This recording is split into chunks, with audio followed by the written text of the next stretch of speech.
ఏమిటా కుక్క చచ్చిపోయిందే? Very good. వెరీ గుడ్ ఏమిటయ్యా? ఆ కుక్క చచ్చిపోయిందని మేము బాధపడుతుంటాను. ఏడ్చినట్టుంది. బాధ ఎందుకండి? బొడ్డు చుట్టూ 14 ఇంజక్షన్లు చేయించుంటే సరిపోతుంది. కావాలంటే జబ్బు చుట్టూ చేయించుకుంటాను, బ్రెడ్ చుట్టూ చేయించుకోను. అలాగే మీ ఇష్టం. అలా బయటికి పదండి. అటు చూడండి.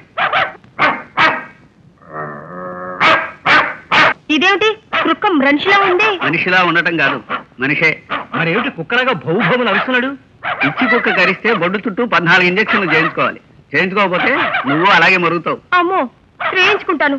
అలా కుక్కలాగా బ్రౌ బ్రౌ అని అరిచే కంటే బ్రెడ్ చుట్టూ ప్రొడిపించుకోవటం మంచిది. అయితే పద. నేను ఇక్కడే ఉంటాను. అయితే మీరు కళ్ళు మూసుకొని ప్రొడవాలి. పొడవడానికి కళ్ళెందుకు? సూదుంటే చాలు. వెళ్ళా బల మీద పడుకొని వస్తాను.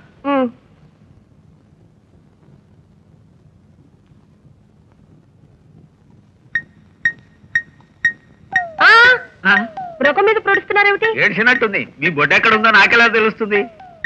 అది నిజమే. మరి ఇప్పుడు ఎలా? మీరే చెప్పండి. మరి ఈ చెయ్యి నా నుదుటి మీద పెట్టండి. కళ్ళు మూసుకోండి. ముందుకు జరపండి, ముందుకు జరపండి.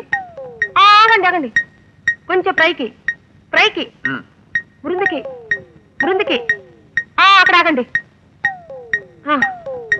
క్రిందకి క్రింద క్రింద క్రింద బృందుకి. అదే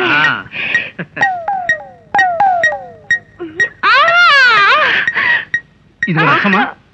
లోపల డాక్టర్ గారు ఏం చేస్తున్నారు? ఎత్తుకుంటున్నారేమో, ఇంజక్షన్ చేస్తున్నారేమో అన్నా. నొప్పిగా ఉందే? అంత గట్టిగా ప్రొడిస్తే రొప్పి పుట్టదా? కుక్క గట్టిగా కరిచినప్పుడు ఇంజక్షన్ కూడా గట్టిగానే చేయాలి. రేపు కూడా రా.